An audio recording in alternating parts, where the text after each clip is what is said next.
when you first found out that Germany surrendered officially? Did someone tell you, or did you see it and hear it on the radio? No, it was well known when we hit that town.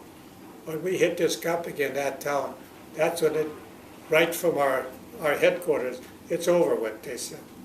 You can say, which is all right. How'd you feel? Oh, Christ. I'm telling you. You don't know how you don't know if you jump or look at the rain out there. Holy. But, and then there's more to it than that. So everything's after we settled down for a while, we was going back. And they'd make a turn, the upper brass would come to like inspection, So they came to one Saturday, I guess it was. And after they had us lined up and told us what we are, they said, is there any questions? Is there anything that you'd like to say? And I'm a first sergeant. I thought to myself, I'm going to say something, but now I'm between a rock and a hard place. If I don't speak up for our rights, all of these guys that I'm a first sergeant over, what do you think they're going to think of old Carlos? And if I say what I think, what's that? We had a Lieutenant Nelson that was in charge. I hated that son of a bitch as much as he hated me. He was in love with his brass bar. Just come over from the States, I said, you son of a bitch. You just come over with that little piece of brass on your shoulder.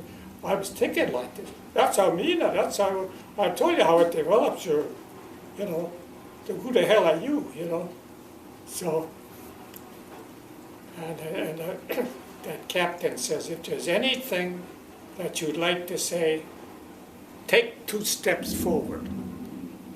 So I took 2 steps forward. He said, Sergeant Lindstrom, what's your problem? I says, well, I've heard that in the different companies around here, in their rations, they're getting good food, and they're even getting beer. He said, well, what's your complaint? I said, I'm tired, work tired of eating dog biscuits. And boy, I could see Lieutenant Nelson.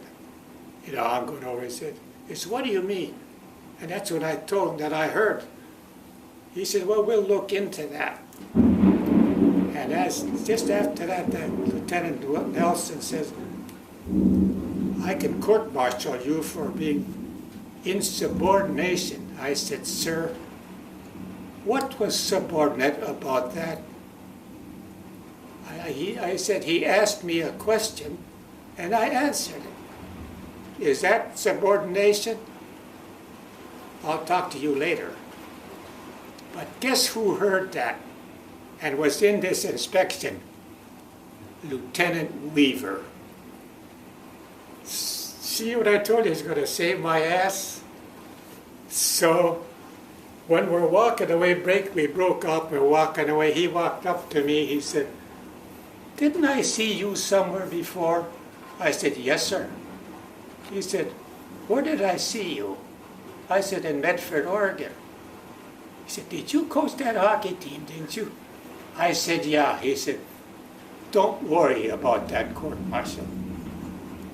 See how I said one thing is coming around? What comes around goes around. And he remembered it. Boy, he's something. I'll never forget it. And when I was in charge of that, I had my own Jeep, I had my own clerk, I had everything made, and I'd have my clerk post do all the typing, put the rosters, post the duties for the day. And then I had one house there, I made it into a day room. I said, we keep that other one in a day room, so you can go anytime you want. We had beer, we had everything. Yeah. And boy, when I left, and look at that water come down. Oh, now you're gonna go home.